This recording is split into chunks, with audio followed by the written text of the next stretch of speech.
রাধে কৃষ্ণা। আজ সকালটা শুরু হলো পামকিন সিড অর্থাৎ কুমড়োর বীজ ভিজিয়ে রেখেছিলাম সেটা খেয়ে। তারপর পড়াতে গিয়েছিলাম, পড়ানো শেষ করে এসে দেখলাম মা রান্না করছে। মায়ের পাশে বসে গল্প করছিলাম আর মাকে একটু হেল্প করছিলাম।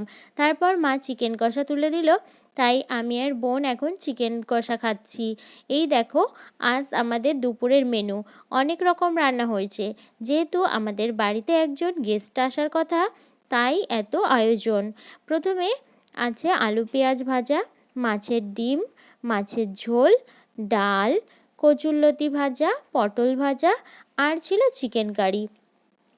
সন্ধ্যার সময় আমি আর মা গিয়েছিলাম জামরুল পাড়তে। যেহেতু সন্ধ্যা হয়ে গিয়েছিল তাই আর ভিডিও করা হয়নি। পরের কোনো এক ভিডিওতে তোমাদের আমাদের জামরুল গাছটা দেখাবো। এই দেখো কি সুন্দর জামরুল হয়েছে আমাদের গাছে।